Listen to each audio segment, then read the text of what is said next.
Hello everyone and welcome to the webinar Emerging Opportunities in the Indonesian Solar Market. Thank you for all of you to take time from your busy schedules and to be here with us today. My name is Shushan Khachatrian.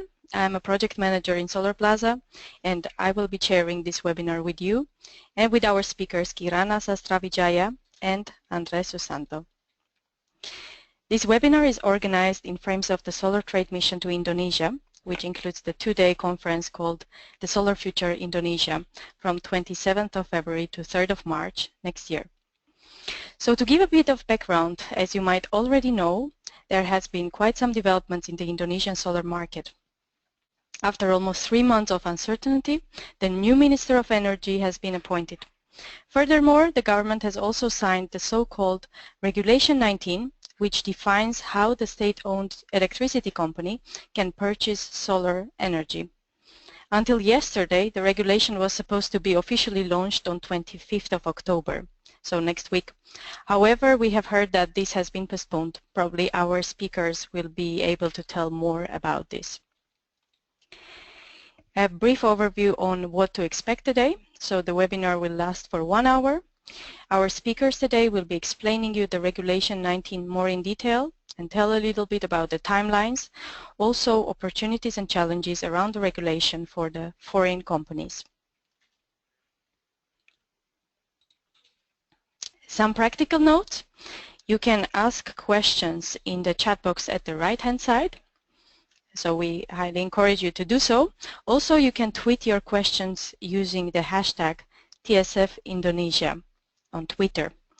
We have a dedicated time for questions and answers, the last 10 minutes of the webinar, so we will make sure to address those to our speakers. If you are experiencing any technical issues, please use the chat box again. My colleagues will try to help you with those. And an important note, the presentation slides as well as the whole webinar recording will be available afterwards, so and will be sent to your emails. So I will start with a brief introduction about Solarplaza for those of you that don't know about us. So Solarplaza is a knowledge platform of over 50,000 PV professionals with a goal to accelerate the energy transition. Our main business is organizing high-level conferences and trade missions, and in the past 10 years we have organized over 80 events in more than 25 countries, both in Europe, US, but also in emerging markets. You can also see we have a large track record of trade missions, 25. We have been to a lot of places, and among them in 2013 in Indonesia. Here you can see a little bit an overview of what companies attend our trade missions, so that you will know what to expect. And with this, I would like to announce to save the date for the upcoming trade mission to Indonesia, which is between 27th of February to 3rd of March next year. If you are looking to do business in Indonesia, this is a great opportunity to meet the key stakeholders and explore the market in only 5 days. So the trade mission will be 5 days, as I said. The first 3 days will be mainly closed-door meetings with the key stakeholders, including the Ministry of Energy, the PLN, as well as the financial and legal stakeholders. And the last 2 days we will have the Solar Future Indonesia with 150 plus local and international companies. So without further delay, I will go ahead and present our speaker, Kirana Sastravijaya. Kirana is a partner in the Finance and Projects Practice Group of Hadiputranto, Hadinoto and Partners, which is a part of a global Becker and McKenzie legal firm. She has extensive experience in energy and infrastructure development projects, particularly with the renewable energy, power and transportation. She mainly focuses on power development, power M&A, infrastructure, construction and project financing. So Kirana, I will make you a presenter right now, so please share your presentation with us And yes, the floor is yours.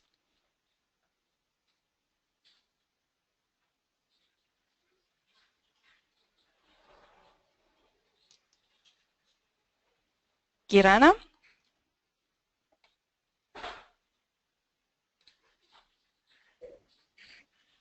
Hello? Yes, we can hear you well. Hi. Right, that's great. Okay. Thank you, Susan. Thank you, everyone, for joining this webinar. So in today's presentation, I will discuss about the Indonesian new solar power regime. I will be focusing more on the new feed-in tariff regulation, which has just been recently issued by the government.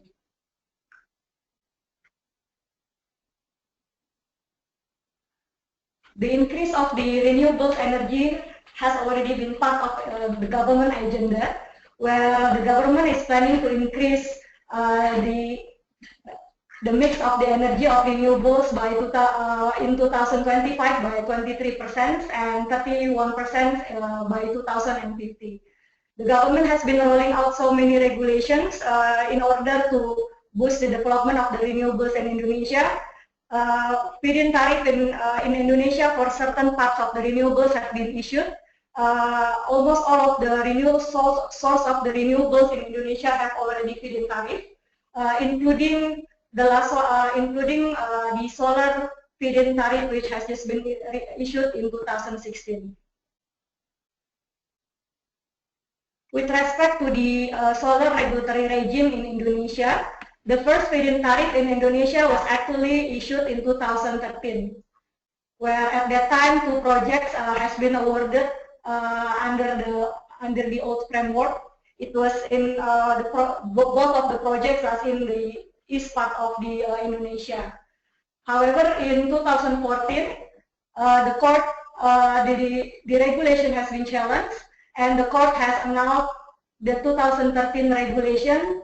The reasoning at that time was because the issue of the local content requirements, which seems to suggest that the regulation will give the higher opportunity for the bidder who have not submitted any local content requirements to win the projects, because the ones without the local content will have a lower tariff submission. After several years, in 2016, finally the government issued a new regulation which provide the new concept of the feed-in tariff in Indonesia. There was actually at that time the plan for launching the regulation. Unfortunately, suddenly at that time there was a change in the Minister of Energy and Mineral Resources. So after the changing of the new minister, the government suddenly delayed the plan for the launching. Some other changes at that time with give the negative feeling of the prospect of the development of Indonesia was at that time, because the parliament refused for the renewable energy subsidy. So at that time there is a question whether the program for the feed-in tariff for the solar will be progressing. Just recently, the new Minister of Energy and Mineral Resources has been appointed, and there was actually positive response from the market and also from the stakeholders of the progress of the new feed-in tariff program in Indonesia. It has been discussed by Susan that the government is actually planning to do another launching on this 25th October 2016, which is actually next week. If you see from the invitation from this launching program, the government is planning to launch, to give the explanation on the process of the online system. Later on, we will discuss about the online system which will be used by the government as part of this feed-in tariff program. The government will also planning to do the simulations on the online system during the launching program in 25 October 2016. But unfortunately, yesterday everyone's hearing the news that this launching program has been delayed. Unfortunately, until now we are still not getting the official information on the reasoning for the delay. I will first discuss about the key elements difference between the old regime and the new regime. It's basically when we are talking about the 2013 regime, it's basically that's the first time where the government introduced the capacity quota system. Previously in Indonesia, basically renewables can be done by direct appointment. In 2013, the government introduced this allocation system. In the 2016 regulation, the same allocation capacity allocation system still be used. However, at this stage, that the government has been saying that they will do the initial offering of the 5,000 megawatt initial capacity quota. The difference between the old and the new one under the old regulation, to be able to get the capacity quota, the bidders, the developers have to submit the bid based on the tender process. Under the new regulation, the government has eliminated the tender process, and they will use the direct appointment, but the ones that they will be used is the first in, first served basis, meaning that the verification of the government for the one who will be obtaining the capacity quota will be verified by the government on the first in, first served basis. The other difference is also with respect to the local content requirements. The old 2013 regulation has been validated because of the issue of the local content regulation, which have been considered as giving more opportunity for the people, for the developer who has less local content, because the developer will be able to submit a lower tariff. Under the new regulation, the new regulation actually refers to the Minister of Industry Regulation, which stipulates the local content for the solar power projects. And this regulation even giving a more strict requirement with respect to fulfillment of this local content, because if after the assessment and then it is found out that the local content is less than what has been claimed, there will be the sanction in the form of the reductions of the tariff. The other one is with respect to the tariff itself. Under the old regulation, the system is capped tariff, while under the new regulation, it's no longer a cap. That can be understood because it's no tender system. The new regulation offers the fixed tariff. So as you can see from the regulation already provide for the first time for the first feed tariff across the regions in Indonesia, which basically varied from 14.5 cents per kilowatt hours until 25 cents per kilowatt hours in Papua. So I discussed the tariff is basically fixed tariff, so it is non-negotiable, and it also does not provide the escalation, so that will be fixed for the 20 years term of the PPA. The regulation also provides that it's basically the tariff later on can be differed from time to time, as the minister give the flexibility to the minister to set a different tariff in the next capacity quota offering. The tariff will be in US dollar, however the payment will be in IDR, so this is basically the government taking the same approach with respect to the payment of the renewables across different types of the renewables in Indonesia. And that also have to be noted that the tariff here is basically already include all interconnection costs. This means that if the plant is located within the favorable grid access, then the developer will be a better place because there will be a lower interconnection cost. With respect to the timeline for the determination to be a solar PV, so the regulation actually provides three important milestones that have to be very in mind. The important one is for the determination as the qualified developer. So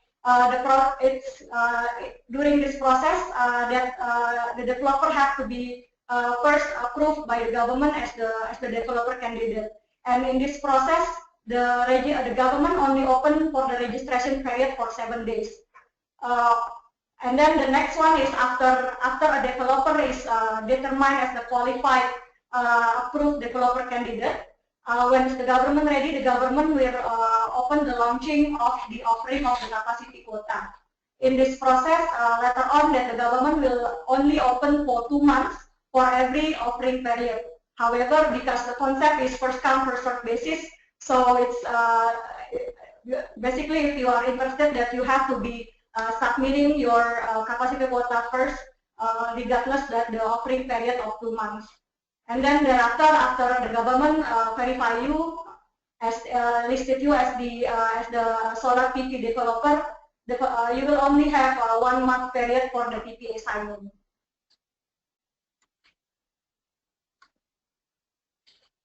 So this is the details of the explanation of the timeline itself. As I previously explained, that the of the registration is actually pretty quick time. So people have to be really ready if you want to be qualified at the first session of this capacity quota offering. But the government will give prior to the 7 days registration period, the government will give 1 month notification before the registration open. So it's basically you still have 1 month, but later on only 7 days period where the registration will be open. During this process, the verification is basically more to the administrative and financial requirements, because the ones that you will need to be submitted more to the profile of the developer, the tax number, the principal investment license, the experience, and the financial capability. The government will do the verifications within 6 days. After the verification, thereafter the government will make the announcement of the successful applicants. The government will publish the list of the successful applicants. And basically, once you are qualified, the applicants are basically will be qualified for all regions and for all capacity quota stages. The next one, after you are qualified as the applicant, the government later on will do the offering of the capacity quota itself. Before the government open for the offering of the capacity quota, the government will give a 4 months notice before the opening. Once open, it is open for 2 months, but as discussed, because of the concept of the first in first served basis, so this 2 months probably will be enough quick. The first one, as you can see, the previous stage, the government only will assess for the administrative and the financial perspective. At this stage, the government will assess from the technical perspective, and therefore that the document that have to be submitted for the application of the capacity quota will consist of the local content for the self-assessment of the local content, the solar PV module certification, the feasibility study, and the interconnection study. When a developer have to submit the application of the capacity quota, the regulations provide the limitation. So for each region, so if the capacity quota limitation for regions where the capacity quota offer is above 100 megawatt, the maximum capacity quota that the developer can obtain is 20 megawatt. If regions the capacity quota offering is between 10 to 100 megawatt, the maximum capacity quota that the developer can get is 20% of the offered capacity quota. Meanwhile, if it is less than 10 megawatt, so there is no limitation. There is also another limitation, which basically intended to avoid the monopoly business practice. That one applicant can only be awarded maximum 3 allocations. That's also having in mind that the aggregate limit of the above as mentioned is not exceeded. However, the government also provides that if available capacity quota is not taken up, applicant there can submit for another application, and that can exceed 3 allocations. The regulation is actually, however, is not very clear whether in this second types of the application of the capacity quota, whether the application can still exceed the limit as mentioned above. So, for example, the capacity quota for North Sumatra is 25 megawatts. It means that the maximum capacity quota that can be submitted by one developer is 5 megawatt. So the applicants can apply for 1 megawatt, and 2 megawatt projects. This means that the applicant cannot apply for 1 megawatt, and 5 megawatts, because that will exceed the maximum capacity quota.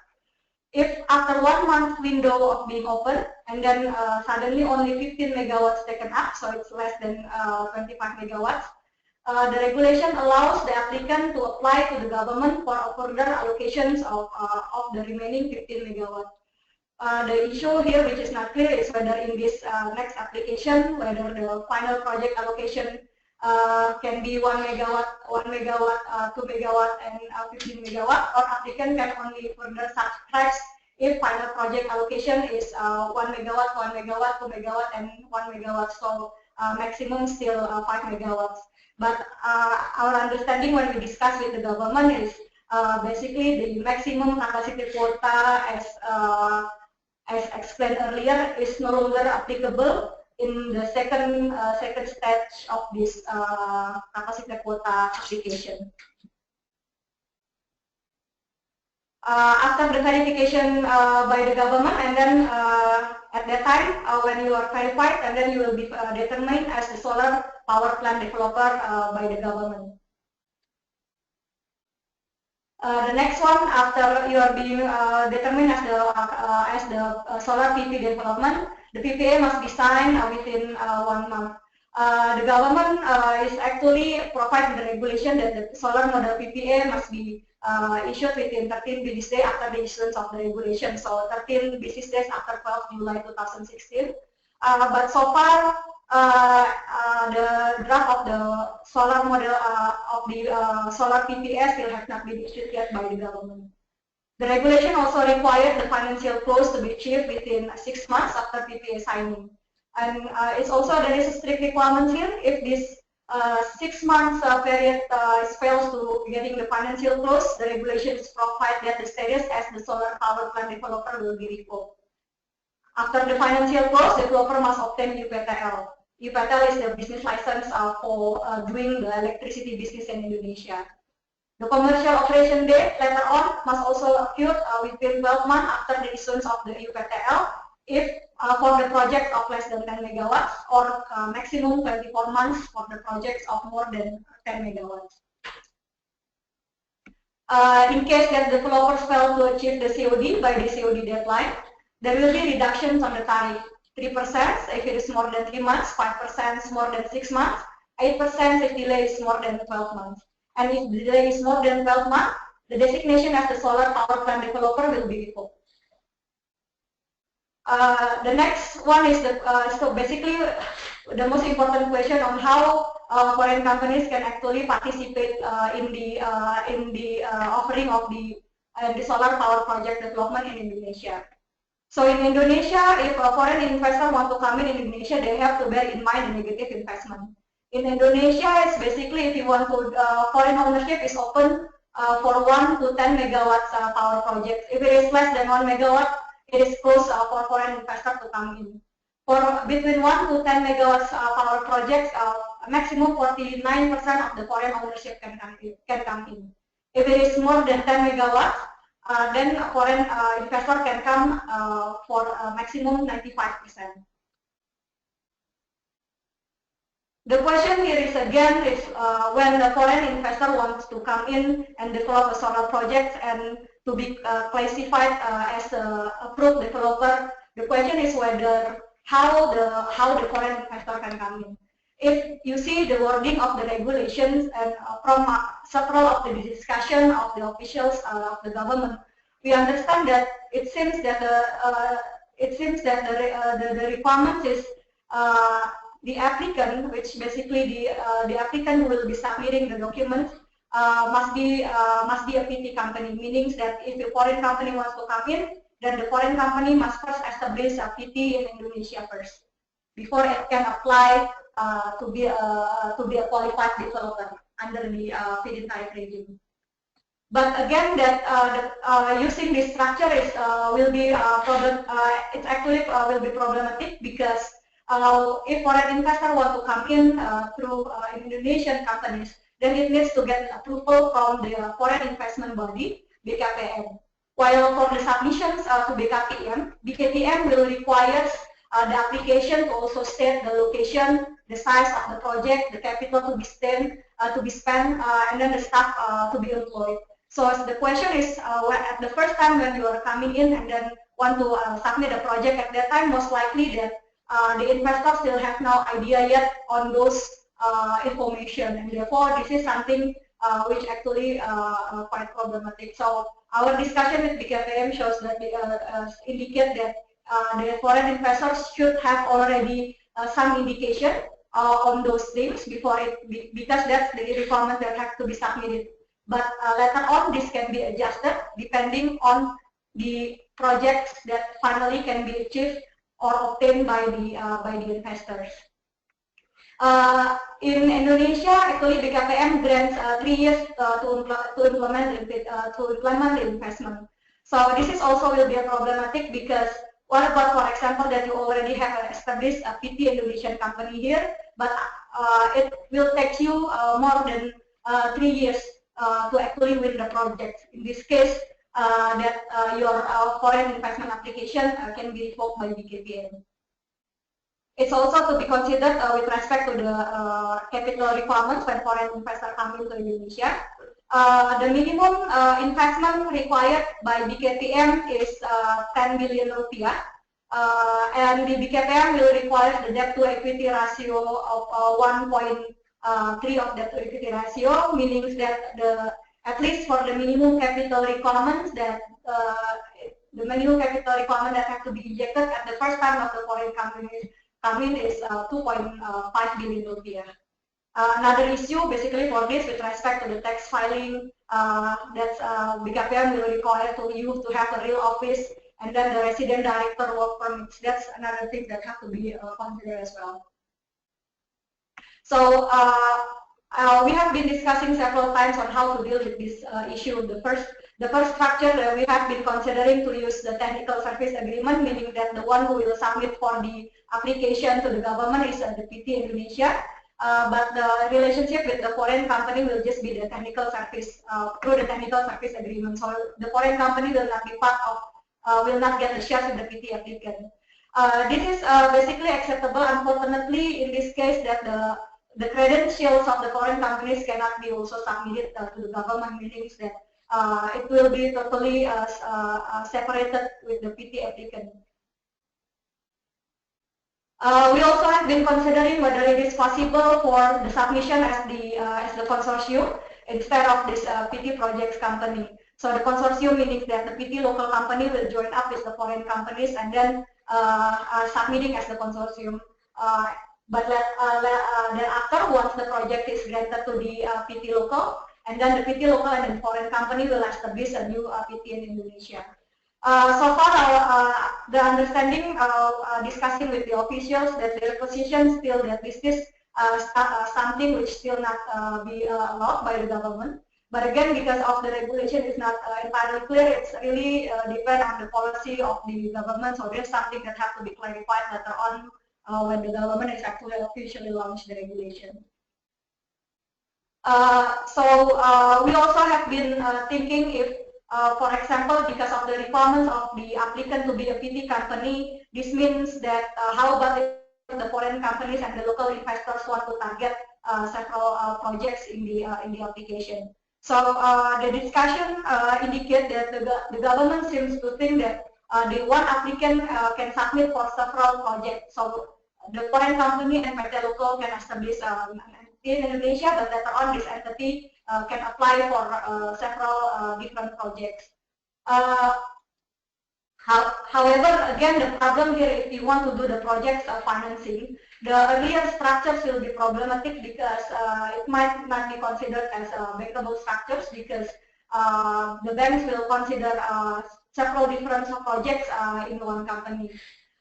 And then also the questions with respect to the PPA itself, because the mind of PLN set up PPA for one company, one project. So the terms of the PPA itself seems to indicate the difficulties of having more than one PPA in one project, because, for example, the buyout amount provisions suggest for the replacement of the equity which has been injected if there is a termination during the construction period.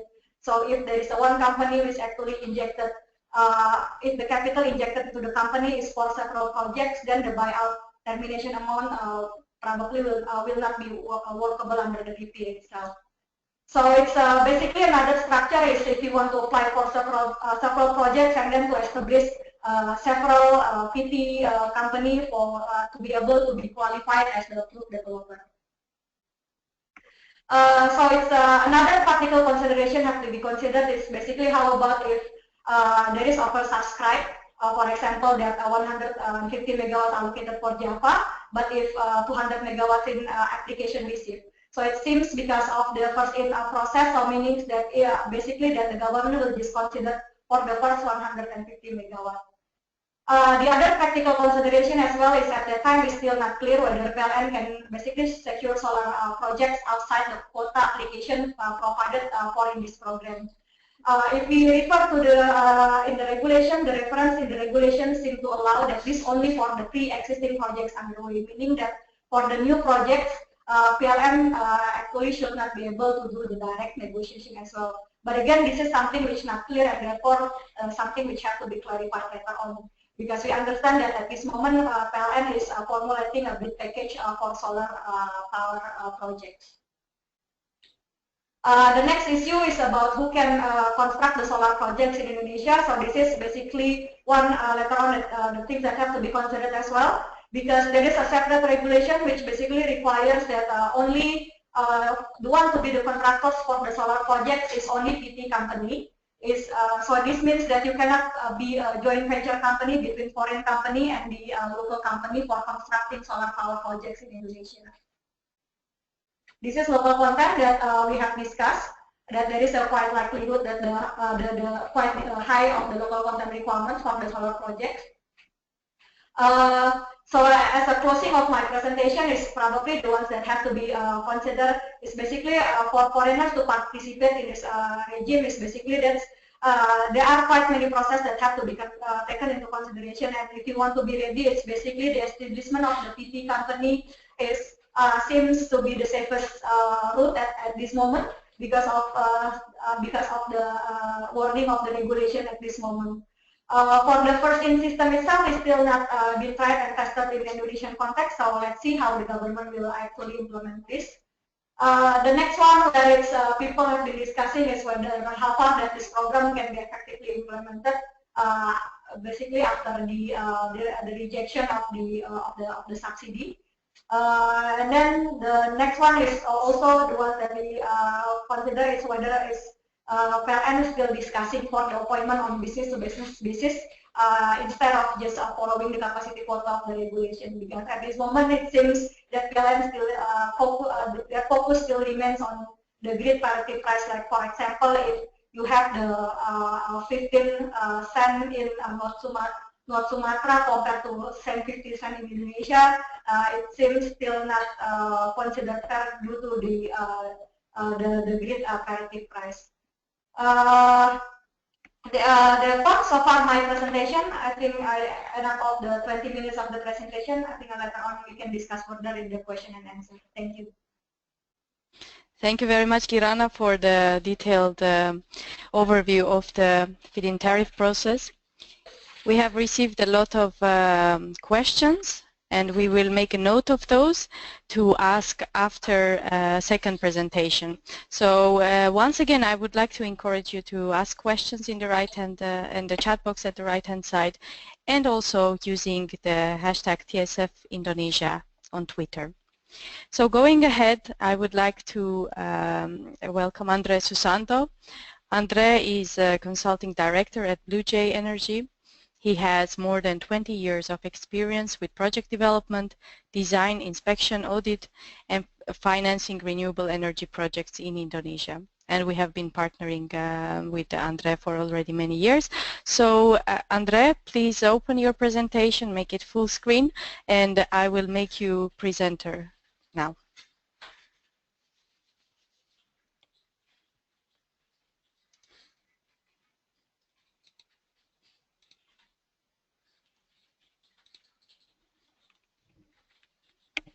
Okay, can anybody hear me and see the presentation now? Yes, we can hear you, Andre, and we can see the presentation, so go ahead. Okay, good morning, evening, afternoon for people from around the world, so I'm not sure what time you guys are in. But yeah, so let's just get to this. Kirana has done a really good job looking into actual feed-in tariff regulation that just came out. So let's look at well, how to implement projects in Indonesia, and looking at opportunities that are maybe beyond beyond the specific feed-in tariff. So if we look at the landscape of solar PV in Indonesia, you've got quite a big opportunity here. Indonesia is aiming for 23% renewable energy mix by 2025. The government is targeting 5 gigawatt of solar PV, and that's also in the regulation. The regulation specifically mentioned the 5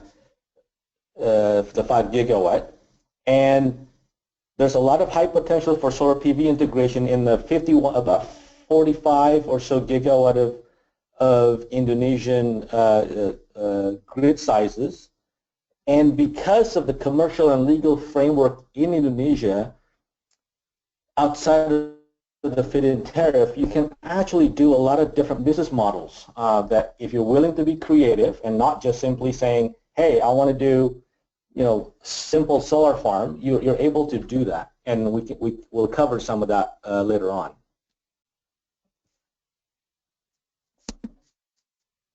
So now, how big is the Indonesian market?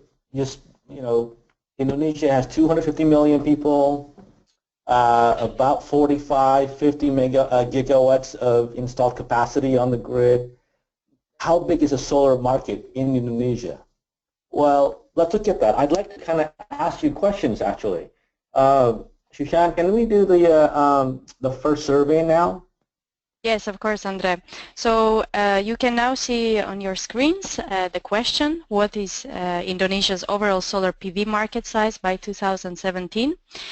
And the options are below 1 gigawatt total, up to 5 gigawatt total, up to 10 gigawatt total, and over 10 gigawatt total.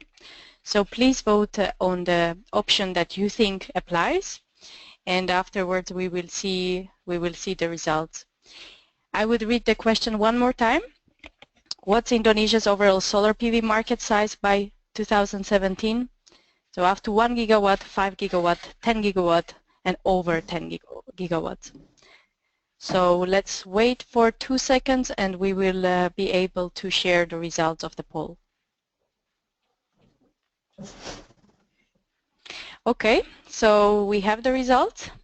So 52% of voters believe that it's below 1 gigawatt total. 33% believe that it's up to 5 gigawatts total. 12% believe that it's up to 10 gigawatts total, and only 4% believe that it's over 10 gigawatts total. So Andre, let's see what is the correct answer. We will share your screen again. All right. Well, there is really no real answer. What we have is the potential, right? So if we take 10% of the installed capacity from the Indonesian grids as of 2015, the end of 2015, you have about 4.5 gigawatt of potential solar PV penetration that you could do, and 10% from installed capacity. It's not a bad number. It's doable. But as we see later in the challenges section of this presentation, that there are challenges in Indonesia and in the Indonesian grid about achieving that penetration. And if you look at on the left side of this, you can also see that Java, Bali, and Sumatra has 90% of the installed capacity. So that is, if you want big, huge projects, that's really the only way to do it, because the rest of Indonesia only has 4.1 gigawatt of installed capacity. Now, if we look at the next slide, which is, just exactly how much has been installed out of all of that target, out of all of that potential. Well, as of 2014, there's 22 megawatts, according to a UN report. That's just what I can find specifically mentioned and actually I can reference to. Just my own estimate, if I know the different projects that's been going on, there's probably about 65 to 70 megawatts installed by 2016. And as you can see, there's a target that the Director General of New and Renewable Energy and Energy Conservation from the Indonesian Ministry, he specifically mentioned, and it's even published in their website, saying that they want 5 gigawatt by 2018. That's quite a big target. And then there's another publication, by Ibu Maricha, who's the director of various renewable energy under the ministry, and she mentions the 6.4 gigawatt target by 2025, which is based on a national plan. So there's a few different targets here, but it is right now. If you look at the target, if we look at the potential with a 10% penetration, the Indonesian potential is anywhere between 4 to 10 gigawatt as of now, not including the growth in the electricity market in the coming years. Now, this is also the other thing we looked at. Kirana mentioned earlier that PLN is quite sensitive to having the tariff to be at grid parity with the generation cost. Well, GIZ has done a study where in 4 of these regions, based on 2014 numbers, and 2015 will be somewhat similar, that in these 4 regions you have grid generation costs that are 20 to 22 cents. And there are several others that you can see here. There are still 18 cents, 16 cents US. And these numbers are in Indonesian rupiah, by the way. And this study was done earlier this year, even though it's using 2014 numbers, so the rupiah is from the 2014 numbers. Now this is, I don't want to dwell on this slide too much. This is a very brief, not even complete picture of who are the stakeholders in the Indonesian electricity sector, which you as the IPP or project developers, you need to kind of understand this a little bit. PLN, if you look, really has only subsidy and consumer tariff as revenue, and perhaps some other funding, but not really usually available.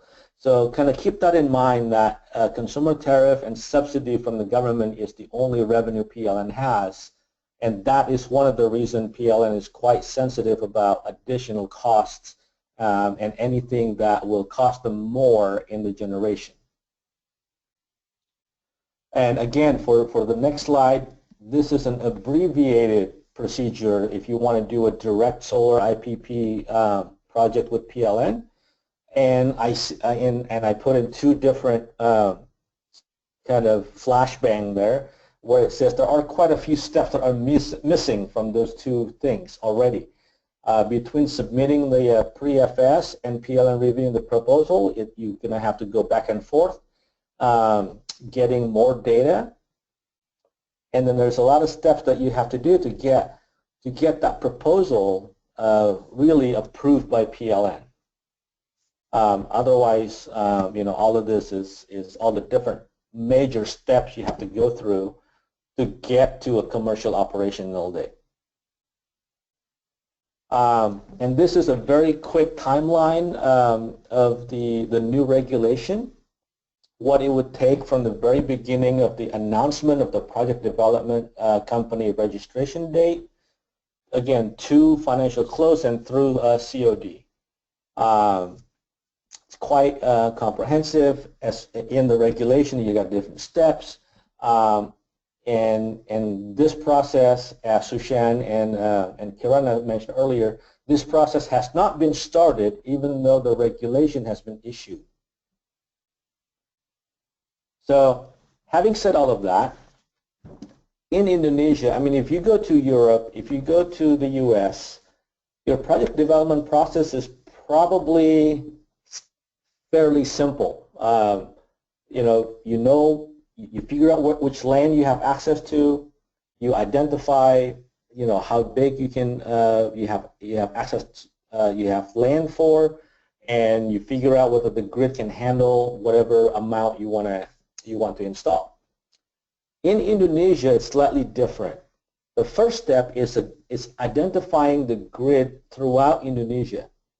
There is a report by ADB that mentions, and it's quite true, it's not far off from the mark, that Indonesia, PLN, the Indonesia State-Owned Utility Company, they operate 600 or more medium to large size grids. And it's not, even in big islands like Sumatra or Kalimantan or Sulawesi, still don't have a single island grid in those big islands, even though there's quite a bit of load that's required there. And then once you do a national grid identification, you go into regional study, you look at the project area, and then you assess a few sites, and then finally you select one site and do a feasibility study at that site and continue with the development.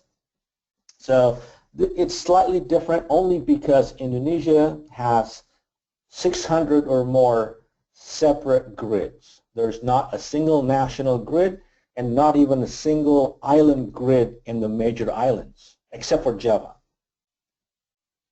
So usually I would ask, do you want the bad news first or the good news first?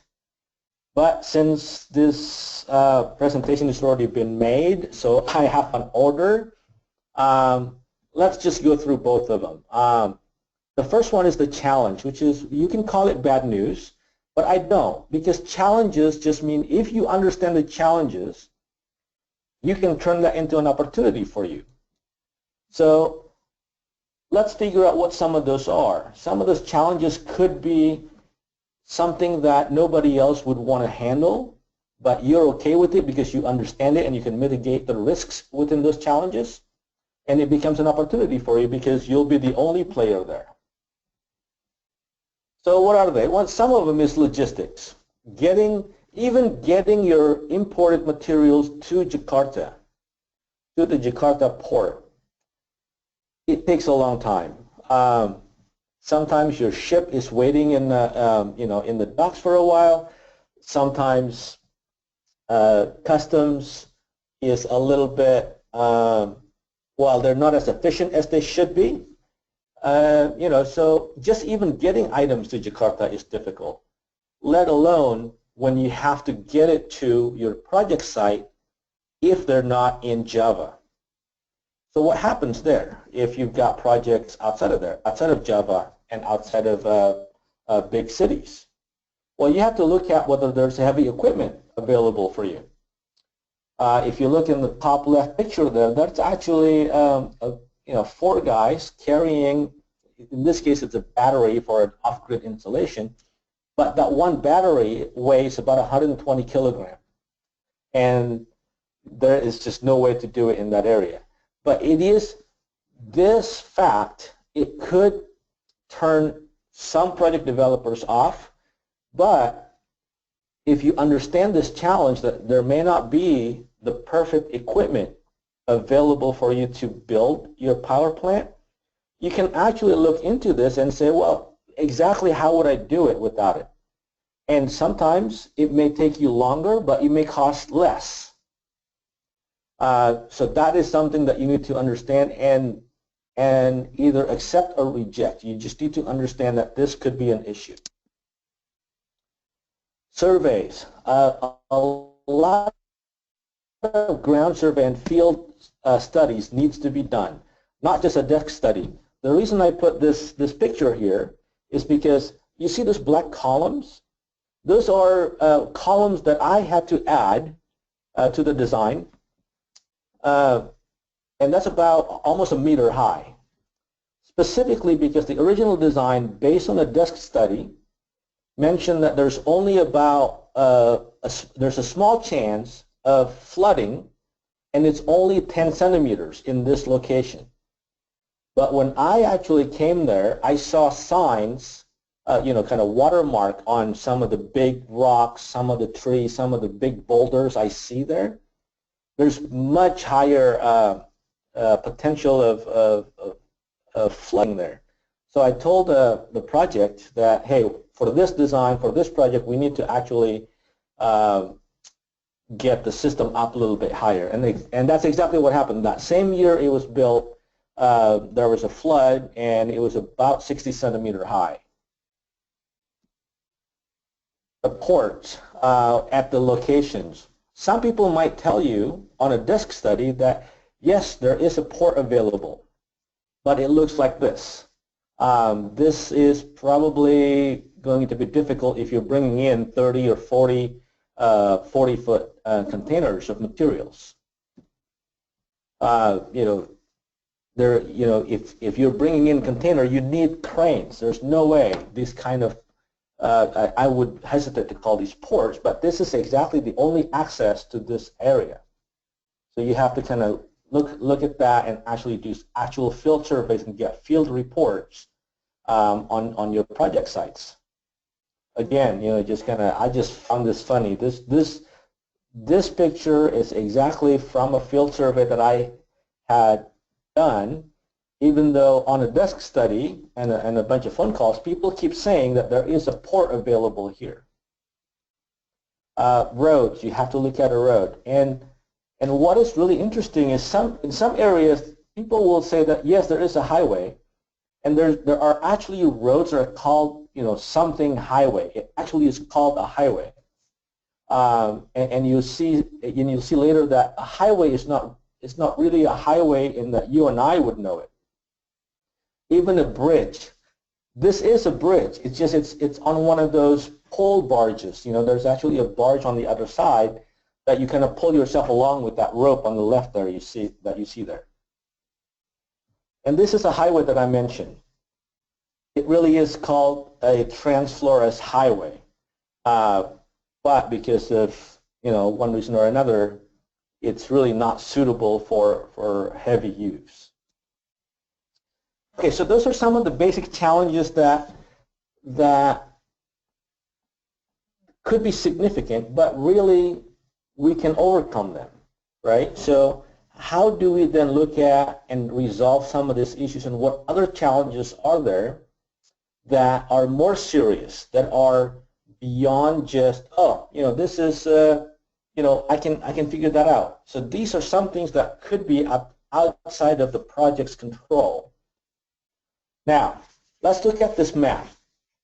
This is a map of Indonesia, and the little pointers point to the different utility grid systems. They're not necessarily that in one system name that you see there. It's not necessarily it's one grid, but it is a grid system. It's more or less a business unit in those areas, right? So if it's green, it's a normal grid. There's enough spare capacity, installed capacity versus the load that if one power plant goes down, you won't have a blackout. If it's yellow, it means that you have some spare, but the spare capacity is not enough if the biggest power plant fails. So if the biggest power plant fails, there's not enough spare capacity for it to cover and not have any blackout. Red just means there's not enough capacity at all. And the numbers you see below the names, they're actually the grid system sizes, the installed capacity at those systems.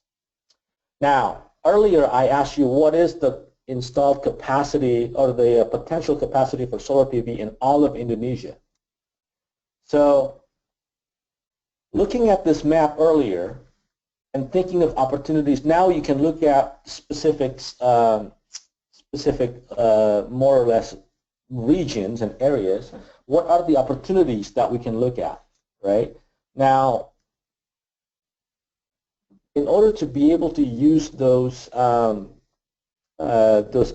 opportunities, you have to be creative. We can't just say, well, let me just install a 20 megawatt solar PV, 30 megawatt, 100 megawatt. You have to look at whether the grid can take it, whether you can do a different business model that makes you stand out from the next guy. And there's plenty of those ideas that we can that will cover some of those.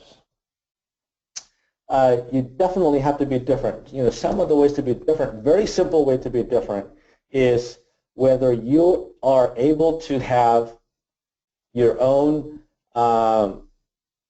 spinning reserve within your own power plant. If you look at, you know, if you go back to that map, you know, West Kalimantan, Kalbar, about in the center there, it's right here, if you can see that, my pointer. That's a grid of 360 megawatt with no spare capacity against the load profile.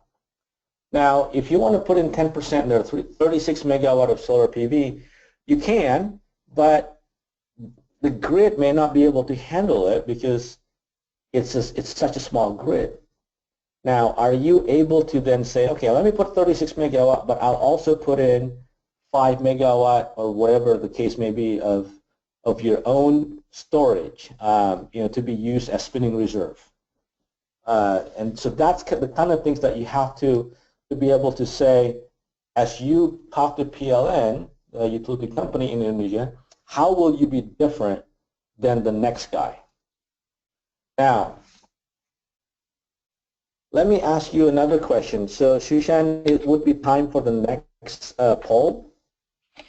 Yes, Andre, we have the poll now on the screen, and I will read out the question.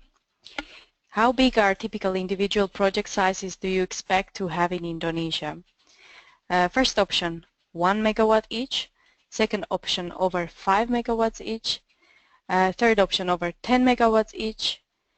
Fourth option, over 20 megawatts each. And the last option, over 50 megawatts each. So please use your screen to vote, and we will see the voting results in a few seconds.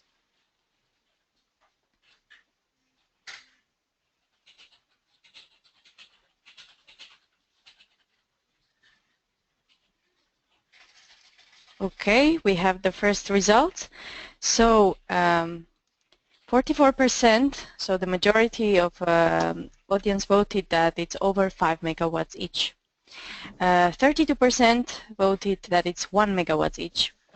19% voted it's over 10 megawatts each, and 4% over 20 megawatts each. And I see only 1% over 50 megawatts each. So, Andre? Yeah. Okay. So if we look at that, you know, if you look at your answers, I mean, that's your expectation, right? And that's okay. But let me go back to that map. So let's look at that map again. So again, the numbers below the name of the system, that denotes the size of that system. It doesn't mean it's the size of the grid, yeah? In each of the system, there could be many grids within that. Now, if you look at Belitung, for example, that's a little island, but it has its own system. It has 35 megawatt. If we say, let's take 10% of that, in that whole system, you can only do 3.5 megawatt of projects. Again, if you look at other areas, just take 10% of those numbers, and you can start getting a feel of, in many of these places, you can't get 50 megawatts. You cannot, just cannot do it. Maybe a few you can do it, but many of them, they're below 50 megawatt. On top of that, if you remember that each of them are more than the single grid. So now you have to say, you know, if the system size is 320 megawatt, it could be that the grid sizes are 120 and 140 and another 100, which means absolutely there's not many places where you can come in and simply say, my project has to be 20 megawatt and larger. If you can say, my project, I want to develop projects that are between 10 and 30 megawatt, then you can have a lot more areas where you can cover. But if you say, I only want 50 megawatts or more, you're going to have very few choices where you can locate your power plant.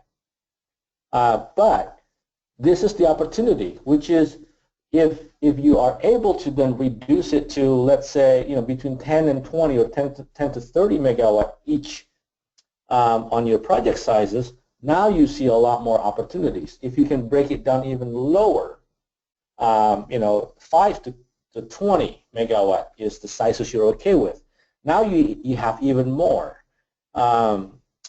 opportunities. So those are the kind of things that will make you be able to get a lot more projects and have a lot more potential. So let's look at let's look at this slide, and it's 10% from daytime peak load is the typical rule of thumb from Indonesia. Now, for PLN, they would really rather look at 5% from daytime peak load, specifically because it is some of the grids are so small and they don't have enough enough spinning reserve, so that 10% is going to be a little bit more. So a very good relationship with PLN and the local utility managers would be absolutely required. And then I want to mention this study. There's an NREL study, National Renewable Energy Laboratory study from the US, that in Oahu and Maui in Hawaii, with additional reasonable reserves and resources, which includes some stabilizing grid storage, so not storage for shifting power or shifting energy, but for stabilizing, you can achieve 20% penetration. So that means, if we go back to our very first slide, where Indonesia has 50 megawatt or 50 gigawatt of installed capacity, that increases immediately the ability for solar PV to come in at 10 gigawatt of national penetration. So again, I just want to put this up just to remind us who the stakeholders are, and that PLN is really at the middle of it all. So the other way that we can develop projects with in Indonesia is a business-to-business with PLN. Currently, there are over 500 megawatt of active interest agreements with PLN. It doesn't mean that they have a signed PPA. It's just an active bilateral interest agreement. It's just it's just the companies, the project developers have come in, sat down with PLN, and they said, hey, I want to develop projects in these areas. And PLN says, yep, okay, go ahead. So this is one possibility that you can still do this. And Kirana says that, it's questionable whether PLN will continue to do this or not. And that's absolutely true. But again, in this case, if you want to do business to business with PLN, most people will say, I want to come in and do, a solar farm, which is the most economically viable. But if you want to continue to do this and you want to continue being partners to PLN and be able to be allowed to develop more projects, you have to go back to what I said earlier, be creative. How can you bring value to PLN and say, hey, I want to be your partner. I can help you with your grid if you allow me to do this. And that can come in, with the technology today, that can come in many ways. Another opportunity is rooftop solar PV.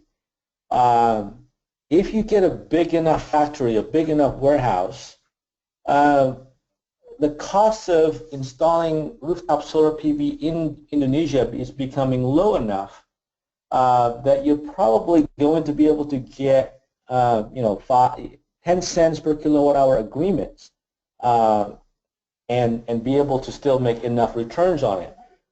That's just rough numbers, but that's something that you have to look at whether that's worth it for you or not, because it depends on many things. What are your costs of capital? What are your capital expenses that you expect to have, etc. But it does come with additional risks of dealing with a private company. On top of that, you can have private PPAs. So not just for rooftops, right?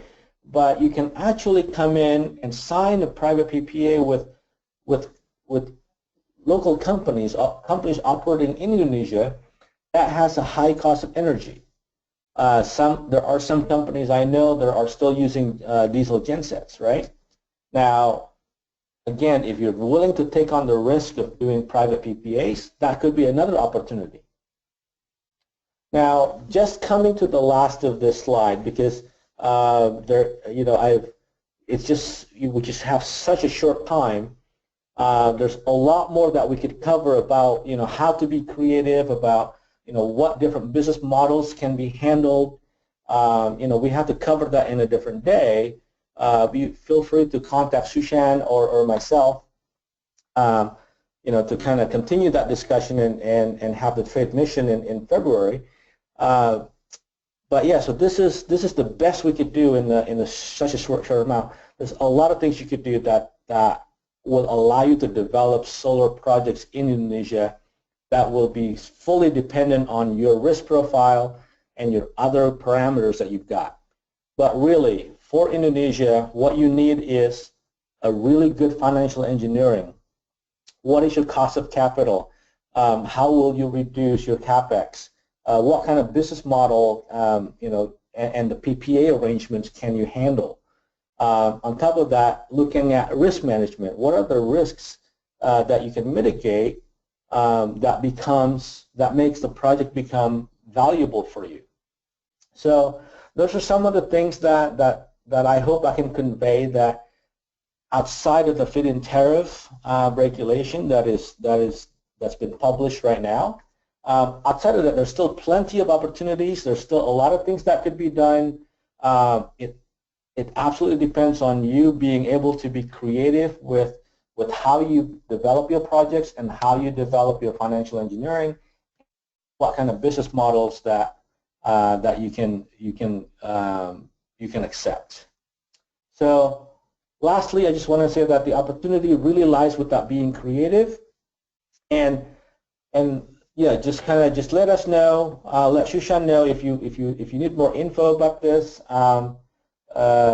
Yeah, so I've written an article that is a little bit comprehensive, that covers a lot more than what we can cover in this presentation. So thank you very much, and I hope you get something from both of our presentations, and hope to see you in Indonesia in February.